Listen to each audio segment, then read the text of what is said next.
toutes et à tous et bienvenue dans cette nouvelle vidéo sur Enature. Alors aujourd'hui, je suis vraiment ravie d'accueillir Romuald Le Terrier. Alors bonjour Romuald. Bonjour Sandrine. Alors je t'accueille à l'occasion de la sortie de ce livre, Assomption, qui est tout récemment paru chez Très Daniel. Tu es auteur aussi de plusieurs livres déjà. C'est vrai que pour ma part, quand j'ai reçu ce livre, j'avais pas une envie de me remettre dans tout ce domaine, parce que c'est quelque chose que j'ai exploré déjà un petit peu par le passé, etc. Par contre, quand je l'ai reçu, il y a quelque chose d'autre. Rien qu'en ayant le livre dans les mains, il y a autre chose qui est passé. Finalement, je me suis dit, je vais les lire parce que ce livre m'interpelle, m'appelle. Et ben, je peux te dire, je peux vous dire que je n'ai pas été déçue du tout par cet ouvrage. À un moment donné, même, quand on avait discuté un petit peu ensemble, j'avais même plus de mots vraiment pour expliquer mon ressenti. Et c'est déjà ça, peut-être, dont on pourrait parler, c'est-à-dire comment est-ce que tu as réussi à mettre justement des mots et à écrire un livre sur des choses qui sont difficilement explicables et difficilement palpables même. Et je trouve ça vraiment remarquable d'avoir réussi à faire ça. Donc déjà, est-ce que tu avais l'idée d'écrire un livre sur ce sujet? Est-ce que c'était quelque chose qui était déjà là en toi ou bien c'est venu un petit peu, donc il faut préciser que c'est suite au décès de ta maman, Marilène, où il s'est passé plein de choses. Enfin, il se passait déjà des choses avant, mais surtout après son décès, en fait. Oui, alors bon, pour revenir un petit peu sur l'historique de tout ça, alors moi je suis pas chaman, hein, je suis ethnobotaniste, donc j'ai étudié le chamanisme si tu veux de près, j'ai pratiqué énormément de cérémonies avec des chamans indigènes dans la forêt en Amazonie, bien sûr. J'ai voyagé pas mal, j'ai aussi étudié, j'ai eu la chance de vivre aussi avec d'autres peuples comme les Mélanésiens, tout ça. Donc, si tu veux, j'ai une vision qui est une vision très native du chamanisme, très, très primordiale, on va dire, hein, pas forcément celle d'aujourd'hui qu'on connaît du néo-chamanisme qui peut être aussi inspiré du New Age, contre lequel je n'ai rien du tout, si tu veux. Mais au final, on ne parle pas vraiment de la même chose quand on parle de chamanisme. Euh, voilà, donc c'est important déjà de le préciser là. Alors, ces expériences du chamanisme, elles m'ont confronté à des univers de vision, elles m'ont ouvert l'esprit, parce que moi, j'étais très matérialiste hein, quand j'étais jeune, j'étais quelqu'un de très scientifique, très matérialiste, et si tu veux, la confrontation avec le chamanisme m'a vraiment quand même ouvert la conscience et m'a amené à comprendre qu'on n'était pas uniquement que des êtres faits de chair, quoi. Voilà. Euh, mais ce qui s'est passé, c'est que après le décès de ma mère et ensuite de mon père 6 mois après, j'ai été rattrapé en fait par des doutes très profonds, très forts, presque des doutes obsessionnels si tu veux, et très matérialistes. Donc ce livre en fait, Assomption, il n'était absolument pas prévu. Il n'était pas prévu que j'écrive ce livre dans le calendrier éditorial. Il était prévu qu'on fasse un nouveau livre avec Jocelyn plus vite. Mais si tu veux, ce livre, il s'est écrit par une guidance avec mes parents, hein, par tout un ensemble de phénomènes qui se sont produits. Au début, que je pensais être très intime, hein, et je me suis dit, je ne peux pas partager ça parce que ça me concerne moi. Et puis, au fur et à mesure du déroulement de ces manifestations synchronistiques, de ces signes, de ces apparitions, de ces phénomènes paranormaux, je me suis dit, il y a une dimension vraiment universelle à tout ça, et je dois en témoigner, si tu veux. Hein, donc, après ces expériences, comment les verbaliser, comment les écrire? Mais en fait, c'est les expériences de chacun. Chaque personne qui est, et c'est là où c'est universel, chaque personne qui est confrontée au deuil, à la perte d'un être cher, il va vivre ces choses-là. Euh, Sauf que moi, j'ai essayé d'être, dans ce livre, de montrer qu'il fallait être très attentif à certaines choses et du coup, apprendre à voir, apprendre à percevoir l'omniprésence des défunts une fois que nos êtres chers sont partis. Parce que c'est aussi l'éducation du regard, une éducation du sentir et du ressentir. Donc, c'était important pour moi de témoigner de ça, parce que je me suis dit, là, on dépasse en fait le cadre de la médiumnité, des phénomènes de précognition ou ces choses-là. On est dans quelque chose qui est, à mon sens, plus vaste, plus collectif. Alors, Oui, j'ai éclairé ça aussi avec des passerelles des peuples premiers, des savoirs natifs, ce qui donne l'originalité et la force, je pense, peut-être certainement du livre. Ouais. oui, oui. Et comme tu dis, oui, ça, c'est pas un livre comme on a l'habitude de voir dans ce milieu, entre guillemets, ou comme tu dis, ils ont des trucs de médium, etc. Là, ce qui est juste génial, c'est que c'est très concret en même temps que tu parles de choses hyper subtiles. Et donc, c'est vraiment ce lien qui est fait entre ce très subtil, ce presque, on pourrait l'appeler paranormal, mais enfin, ça ne veut pas dire grand-chose, et cette normalité, entre guillemets, du quotidien. Donc, c'est vraiment ce mouvement-là en permanence. Oui, c'est vraiment ultra concret, puisque effectivement, c'est en lien avec ta mère, et puis ton père aussi, mais c'est surtout le sujet, enfin, vraiment avec ta mère. Donc, c'est. Ouais, si tu peux nous en dire un petit peu plus sur la première manifestation qui s'est passée dont tu parles au début du livre. En fait, la naissance du livre, elle va venir par rapport à un moment de désarroi qui est très fort chez moi à ce moment-là. C'est-à-dire on est au mois d'août 2022 et là, ça fait 6 mois que mes parents sont partis, quoi, en fait, hein, tous les deux. Et donc ma mère un petit peu plus longtemps et mon père, ça faisait quelques mois.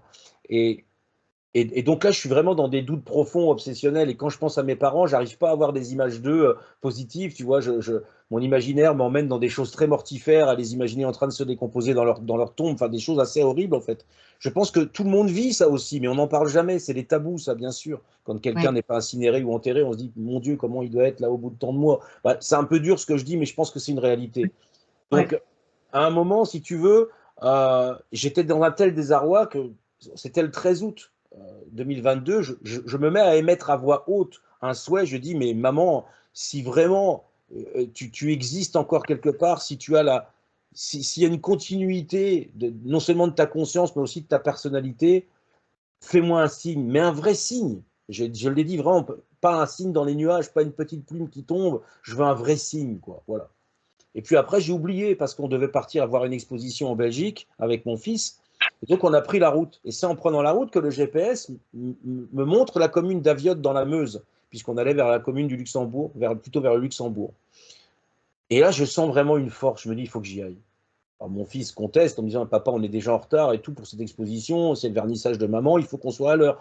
Et je dis, je sais bien, mais je ne sais pas, il faut qu'on y aille. Donc je fais le détour de 15 km, on arrive à Aviotte, il faisait un ciel extraordinaire, je faisais 38 degrés dans les Ardennes, chose rare en 2022, Ouais. et le ciel est bleu azur, et je rentre dans l'antre de pierre, et au début, je ne sais pas ce qu'on y fait en fait. Alors on allume un cierge pour mes parents. Et là, je pense qu'on rallume quelque chose, hein. Mhm, Dans le mhm. livre, j'explique que en fait, on se reconnecte à quelque chose en faisant ça. On réallume en fait la flamme de l'esprit. Et après, il va se passer quelque chose d'incroyable. Je veux ressortir de la basilique et je suis tétanisé. Je ne peux pas en fait repartir. Je dois retourner une deuxième fois à l'intérieur. Là, mon fils vocifère en me disant, papa, tu deviens un fou, on n'a pas le temps, c'est n'importe quoi. Et là, il me suit. On est téléguidé et on est téléguidé, aimanté vers la chaire à prêcher, qui est une chaire à prêcher en pierre qui date de 1538. Et là, moi, je lève les yeux et mon fils le voit en même temps que moi. D'ailleurs, mon fils aura. J'adore la langue des enfants. Tu vois, il avait 12 ans à cette époque. Aujourd'hui, il va en avoir 14. Et il me dit comme ça, non, mais papa, je rêve là. C'est pas possible ce qu'il y a là.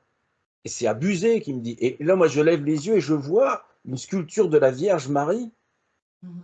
qui est une copie conforme de ma mère, en Ouais, tout point. ouais. Aspect, les expressions du visage, tout. Tu sais, on dit souvent comment on reconnaît quelqu'un, c'est pas forcément même son apparence physique, bien sûr. Là, on reconnaît ma mère, mais c'est même le caractère. On reconnaît tout dans cette statue. Et là, je suis sidéré. C'est la plus puissante synchronicité de ma vie, quoi. Là, je suis. Et mon fils me dit, mais papa, on est dans un rêve ou quoi? Et là, je me pince, je me dis, mais écoute, c'est impossible ce truc, ce qu'on est en train de vivre. Voilà. Donc on repart de la basilique et là je suis comme un nuage. Et par contre, ce qui est extraordinaire, c'est qu'instantanément je suis guéri de mon trouble obsessionnel par rapport à ces visions Ah mortifères de mes parents. À ah oui, partir de ce moment-là, je vais remonter la pente et je vais être guidé vraiment. En fait, la foi que j'avais perdue est oui, venue me rechercher dans une double manifestation parce qu'il y a ma mère ouais, dans cette statue de la Vierge Marie, mais il y a aussi la Vierge Marie. Et la Vierge Marie euh, oui, euh, est complètement hyper présente dans la basilique d'Aviotte, elle lui est dédiée. Et d'ailleurs, l'histoire de la basilique d'Aviolle, je le découvrirai après en faisant mon enquête, c'est d'abord par une statue miraculeuse qui est apparue dans les broussailles de cette petite montagnette où ensuite on aura construit la basilique, où les gens au XIe siècle vont découvrir cette statue. On ne sait pas qui l'a réalisée. Ils vont l'emmener à plusieurs kilomètres dans un autre prieuré et le lendemain même, elle sera retournée au même endroit. Et les gens diront à ce moment-là, elle a été retransportée par les anges parce que vu le nombre de kilomètres, c'était impossible qu'elle puisse être ramenée du prieuré. Donc, Mais il décide à ce moment-là de construire l'histoire de la basilique. Donc, on est dans la même histoire, tu vois. Il y a comme si ma mère, de l'autre côté du voile, s'était calquée sur une histoire parallèle d'apparition au même endroit pour pouvoir, elle aussi, se manifester. Et pour se manifester, utiliser toute la foi des croyants depuis le XIIe siècle qui sont venus honorer la Vierge Marie dans ce lieu, en fait. Et ce qui est aussi magnifique, c'est que tu dis instantanément, toutes tes angoisses, tes obsessions, tes trucs se sont envolés avec la vision comme Ouais. ça de ta mère dans cette statue. Enfin, tu vois, on peut parler presque de guérison instantanée, Ouais, presque de ouais. guérison miraculeuse quelque part. C'est mon miracle à moi, hein, je le dis hein, d'ailleurs dans le livre. Hein. Et d'ailleurs, aujourd'hui, je prie ma mère. C'est-à-dire que Ouais. maintenant, je lui demande des choses. Quand vraiment il y a un souci, je la prie comme si je priais une divinité, tu vois. Et il y a des résultats, vraiment, tu vois. Donc, ce qui est assez fou quand même, c'est que ça, je l'explique dans le livre aussi. Ma mère avait eu des visions 6 mois avant de Voilà. mourir. Elle Oui. avait eu un problème cardiovasculaire et elle avait fait une sorte d'EMI où elle avait vu ça.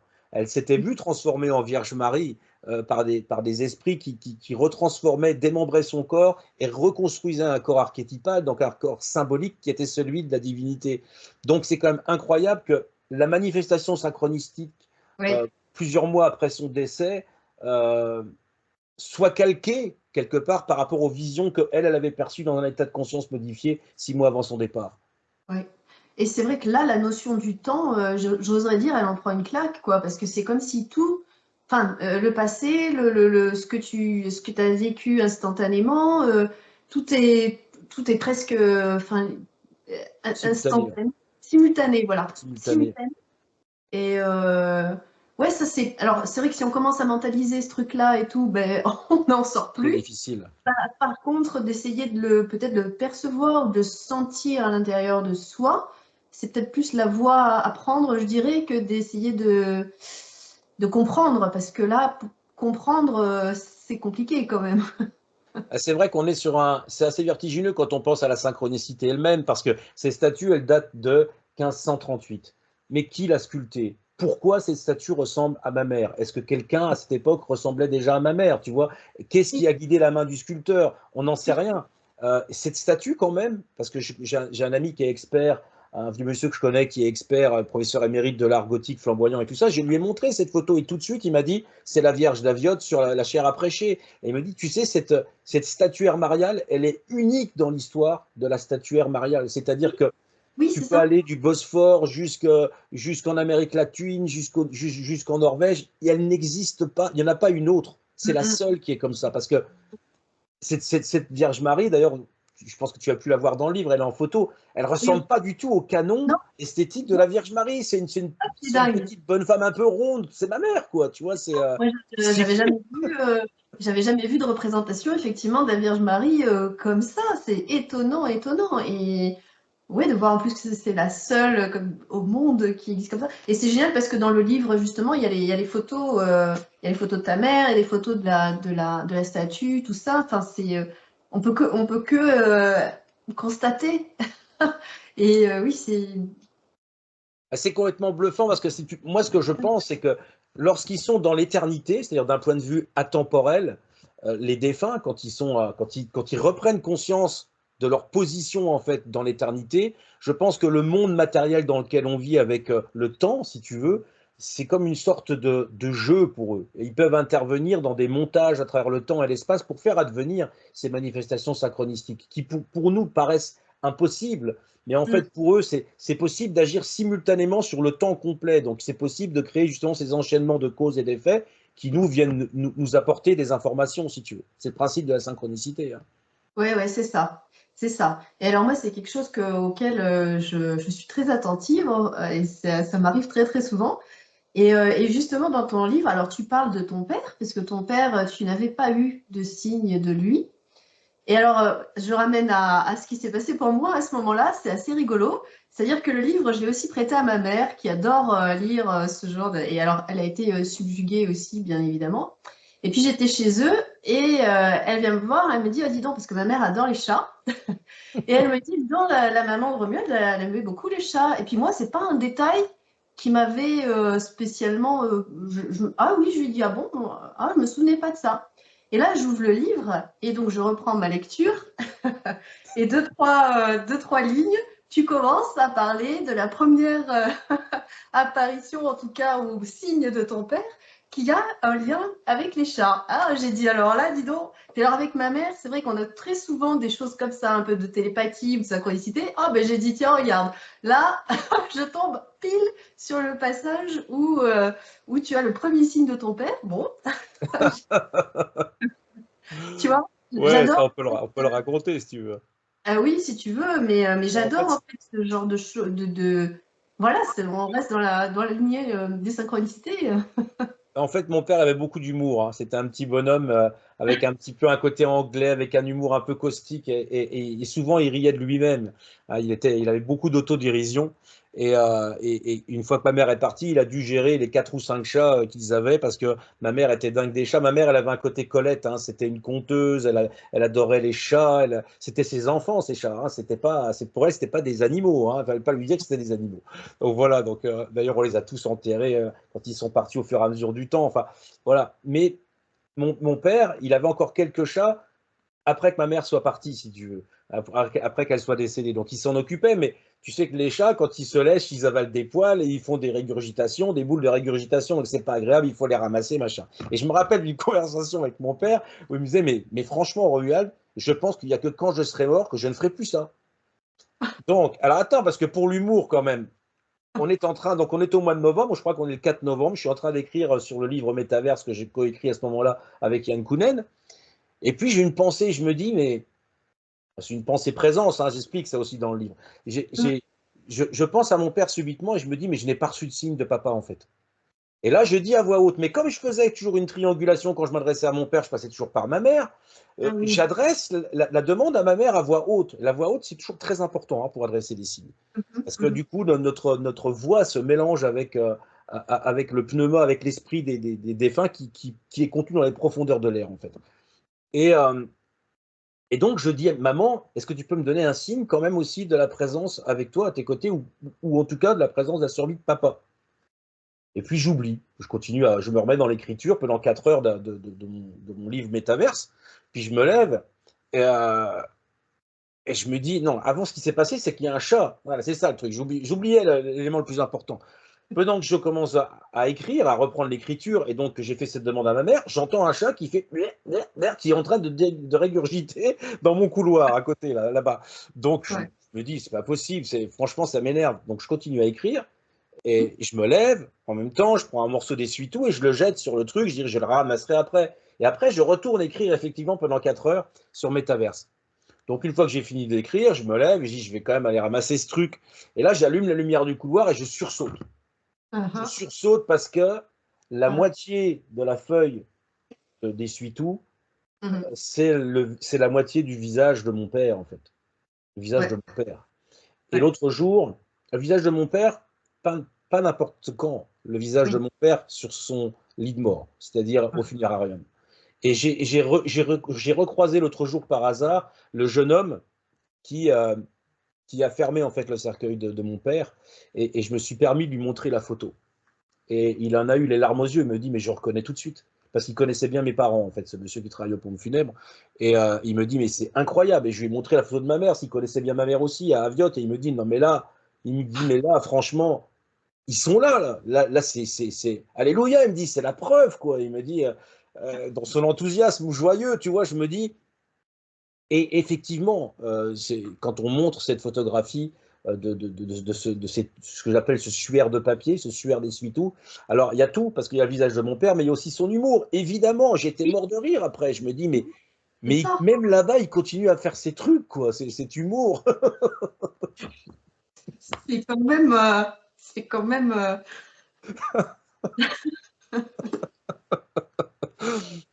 Comment dire, voilà, et après, tu as fait un rêve aussi avec par rapport à ton père. Alors, juste, hein, c'est marrant parce que tu marques dans ton livre que c'est un rêve que tu as fait dans la nuit du 24 au 25 novembre. Alors, je ne sais plus l'année. Et moi, je suis Ah, née dans la nuit du 23. 24 au 25 novembre. Ah bah Alors, tiens. tu vois. Et bon, bah, ça continue alors. Hein, et ça, Oui, c'est c'est un rêve fort parce que en fait, là, je m'aperçois que dans ce rêve, mon père utilise pour se manifester les idées que je développe dans le livre à ce moment-là dans l'écriture. ouais, ouais, Et ouais, là, ça ouais, ouais. vient corroborer tout ce que je pense Oui. vraiment par rapport au rôle de l'imagination, de Mm. l'imaginal, comment justement on arrive à tisser des histoires qui peuvent nous permettre, si on les relie à un territoire physique, Voilà. de voir se manifester les défunts.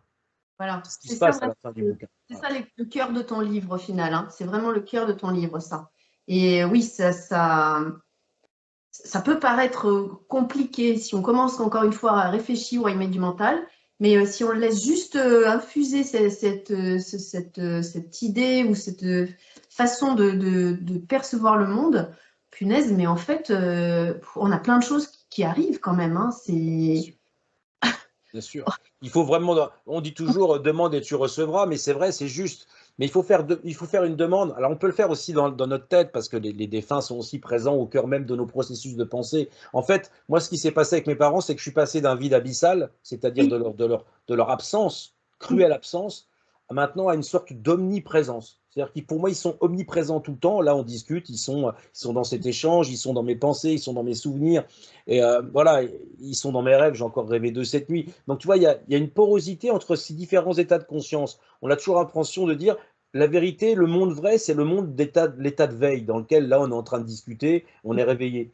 Mais pour plein des peuples natifs que j'ai pu étudier, avec qui j'ai eu la chance de vivre, que ce soit des Papous de Nouvelle-Guinée, les Indiens d'Amazonie, c'est pas ça du tout. Pour eux, ils disent, mais le monde des rêves, le monde réel de l'état de veille, le monde des visions, c'est un monde qui communique, c'est le même monde, c'est un monde qui se reflète l'un dans l'autre en permanence. Et donc il faut arriver, si on est attentif, on voit ça. On peut, d'ailleurs, d'un moment dans le livre, je le parle à la fin du bouquin, on peut aussi avoir une communication avec ses proches décédés à travers la nature, à travers les animaux, à travers l'écosystème. Et ça, c'est merveilleux parce que si à un moment on reconnaît, et si on est capable de reconnaître nos défunts, nos proches disparus, dans le bois qui est au-dessus de chez soi, eh ben ça. on va le protéger, on ne va pas le détruire. Donc ça peut sauver ce que j'appelle la Vierge Terre, c'est-à-dire la terre-mère. C'est le symbole féminin parfait, c'est notre coupe, notre Graal à nous. Quoi. Si on arrive à sauver la biosphère, on se rendra compte que la Terre n'est pas qu'un être vivant, ça c'était l'hypothèse Gaïa, elle est aussi un être spirituel. Voilà, c'est ça qu'il faut qu'on redécouvre. Ouais, ouais, ouais. Et alors, on va pas dévoiler la fin, bien évidemment, mais la fin est magistrale. Honnêtement, moi, j'étais, heureusement, je sais pas dans quel état j'étais, mais enfin voilà, c'est la fin, c'est. Et encore une fois, on se demande comment tu as pu, après, parce que finalement, cette expérience que tu as vécue avec ta mère, euh, elle n'était pas prévue, encore une fois. Ce moment que tu as vécu, ben, tu l'as vécu dans l'instant, donc tu n'avais pas calculé le fait que tu allais le retranscrire, etc., ou que tu allais programmer ça, bon, bref. Et donc, encore une fois, c'est énorme parce que tu arrives à mettre les mots enfin, justes qui nous amènent dans ton monde. Et ça, c'est hyper fort parce que c'est très, très dur justement de pouvoir mettre des mots sur des expériences pareilles, encore une fois. Et là, tu nous y amènes, mais vraiment, moi, j'y étais hein, dans ce qui s'est passé à la fin. Moi, enfin, dans tous les livres d'ailleurs, j'y étais, j'y suis encore. Mais ouais, c'est vraiment très très fort. Et comme tu dis, voilà, cette fin, enfin cette expérience que tu as vécue là, dont tu parles à la fin du livre, c'est cette reconnexion avec tout ce qui nous entoure et avec la nature, effectivement.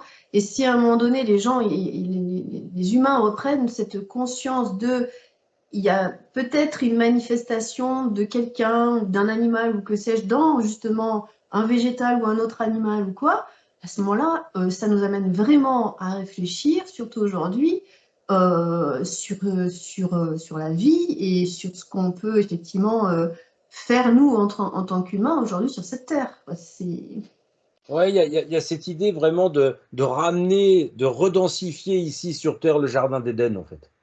Hein, c'est-à-dire que pour moi, le paradis, il est déjà là, en fait. Tu vois, il est Ouais. déjà à côté, là-bas, sur la colline au-dessus. Euh, Moi, l'expérience où je retrouve ma mère physiquement, une certaine forme de physicalité, Mm, de matière, hein, dans mm. cette expérience où je dis que à un moment je passe moi aussi du coup de l'autre côté du voile.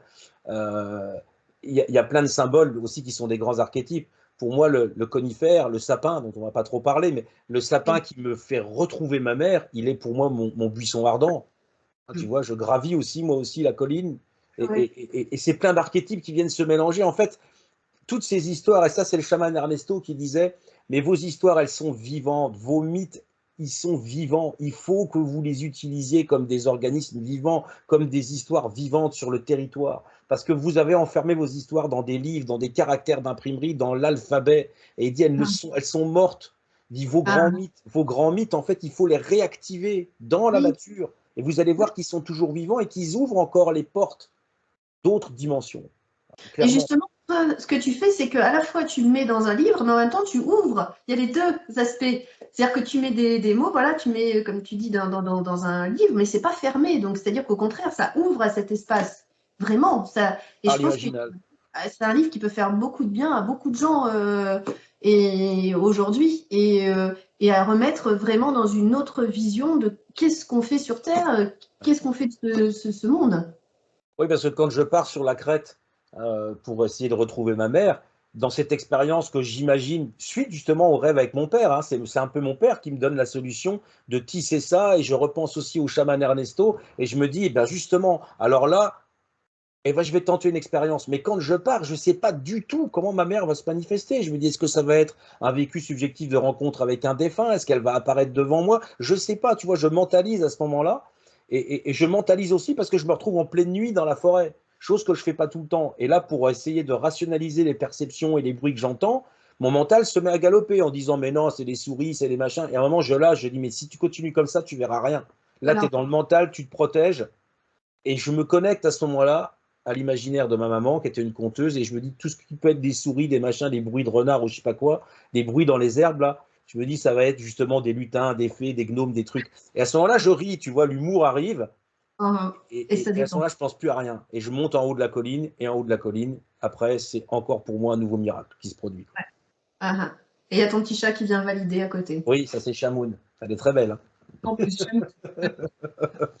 Le chat de la lune. magnifique.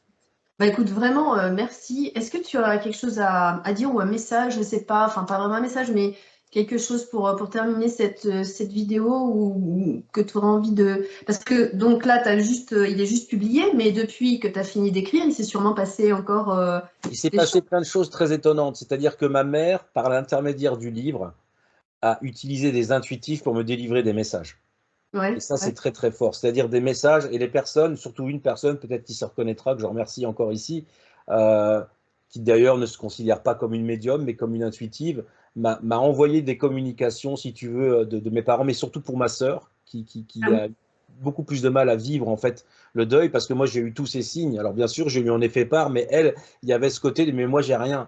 Et là, il y a toute une lettre qui a été dictée à ma sœur, qui Ah est oui. une lettre absolument incroyable, où dès le départ, alors que cette personne ne connaît rien du tout de nos vies, la lettre, ma mère s'adresse à ma sœur avec son petit surnom quand elle était petite, tu vois, et développe des choses que Oh. seule ma mère pouvait connaître par rapport à mon neveu, à l'histoire de ma sœur et tout ça. Donc c'est extraordinaire parce qu'en fait, mais ça, les défunts font ça aussi, hein. Pour vous atteindre à un moment, si vous êtes un peu fermé et que vous êtes vraiment dans une peine profonde, ils utilisent par rebond des gens qui peuvent vous délivrer une information ensuite à vous. C'est-à-dire que comme ils ont accès à la réalité ultime, ils peuvent se dire si je fais, c'est un peu comme jouer au billard, si je tape Mhm. tel truc par Oui, oui. rebond, je vais réussir à l'atteindre. Tu vois. Et Et c'est ça c'est un truc que j'explique aussi dans le livre. C'est très ouais. important de prendre conscience de ça. Oui, oui, oui. Je pense qu'effectivement, ça peut être un peu le mot pour terminer cette vidéo. Ce que tu dis là, oui, c'est-à-dire que finalement, ça revient à être, entre guillemets, hein, éveillé ou du moins ouvert à ce qui peut arriver dans notre vie et que ben, finalement, si on rencontre une personne ou si on rencontre un animal ou si on va à tel endroit, forcément, c'est qu'il y a quelque part comme une raison ou quelque chose Oui. qui est habité. C'est pas anodin. Le collectif, en fait, pour pouvoir se mettre en reliance avec un défunt, le collectif est très important. La fratrie d'abord qui s'active au moment du décès et après le décès par des rêves, par des Oui, synchronicités qui sont faites pour vous au final. La fratrie, les amis, et puis même aller plus loin, je dirais même les réseaux sociaux, tout ça. Plus de gens rentrent dans la boucle, et même de la planète entière, et plus ouais, vous avez la force d'avoir les manifestations de vos proches en fait. ouais, exactement. Et donc finalement, tout est quelque part, on peut se dire que tout est utile et tout sert à quelque chose, hein. C'est un peu. C'est un vaste réseau, en fait. C'est ce qu'on avait déjà montré avec Jocelyn dans Tout est relié, hein. Oui, voilà. C'est un vaste réseau et quelque part, je trouve que Assomption se connecte parfaitement avec nos autres travaux, en fait. Hein, Mm, mm. vraiment, hein, il y a une continuité. Au début, quand je l'ai écrit, j'ai beaucoup douté, hein. Je me suis dit, est-ce Oui, qu'il faut que je fasse ce livre? Parce que moi qui suis un scientifique, ok, éveillé, entre guillemets, mais oui, quand même oui. un scientifique, là, je tombe dans des archétypes du judéo-christianisme. Et moi, Oui, c'est une tradition spirituelle que j'ai éjectée très tôt de ma vie parce que j'étais le oui, premier voilà. à pas faire ma communion solennelle. J'avais peur quand j'allais à l'église. Enfin, les statues de la Vierge, ça me faisait flipper. Je pensais que c'était des fantômes. Enfin, quand j'allais au Oui, cimetière, je voyais les croix de Jésus partout sur les tombes. Je me disais, mais oh, c'est ouais, horrible, quoi, c'est la mort, quoi. Tu vois, ouais, et ouais. donc c'est une tradition qui est revenue aussi me chercher, tu vois. Et ça, je pense que c'est aussi un mouvement général. Il y a beaucoup de gens qui sont partis à l'extrême de leur culture pour retrouver le lien ombilical avec le divin. Et Oui. au final, ces grands archétypes viennent nous rechercher aussi un peu, tu vois, sous un nouveau jour, je pense. Oui, ouais, complètement. Et en plus, toi, c'est vraiment sous un nouveau jour, puisque c'est sous une apparition, enfin une statue de la Vierge qui est absolument pas commune. Et donc, justement, ça revient avec ton rejet quelque part, peut-être aussi de tous ces trucs-là, Jésus sur la croix et tout ça, qui sont abominables. Et là, ça te montre une autre vision vraiment de cette religion, entre guillemets, en tout cas de cet état ou de ces manifestations ou de ces archétypes, Le vrai plutôt. message du Christ, c'était la vie éternelle. Voilà, c'est ça qui n'a pas été compris. C'est qu'il y a la culpabilité du péché, machin originel et tout ça, mais au-delà de ça, le message quand même principal du Christ, c'est la vie continue, quoi. La Mm, preuve, c'est que je ressuscite, je reviens dans le corps glorieux, ça oui, ne s'arrête pas. Instantanément, il y a un switch de la conscience qui, en reprenant sa position dans l'éternité, et ça, j'utilise une image issue du soufisme, donc une branche mystique de l'islam dans le livre aussi pour le montrer, pour dire mais regardez, ces penseurs de l'islam, ils avaient déjà aussi compris ça. Hein, les mm, derviches tourneurs, tout ça, ils avaient déjà compris ça. mm, mm, mm. Quand lorsqu'on est mort, la conscience retourne dans sa position centrale, au centre en fait. Oui. Eh bien, vraiment, un grand merci, Romuald. Merci à toi, Sandrine. Je Avec recommande plaisir. vraiment à tout le monde ouais, ce livre. Déjà, la couverture, elle est magnifique, elle dit beaucoup aussi. Et puis, le titre, évidemment, voilà. Et ouais, non, vraiment, merci d'avoir fait don de ton expérience à l'humanité. Merci beaucoup en tout cas. J'ai hésité, mais ça valait le coup, il fallait que je le fasse. En tout cas. Je Je l'ai te senti. confirme, vraiment.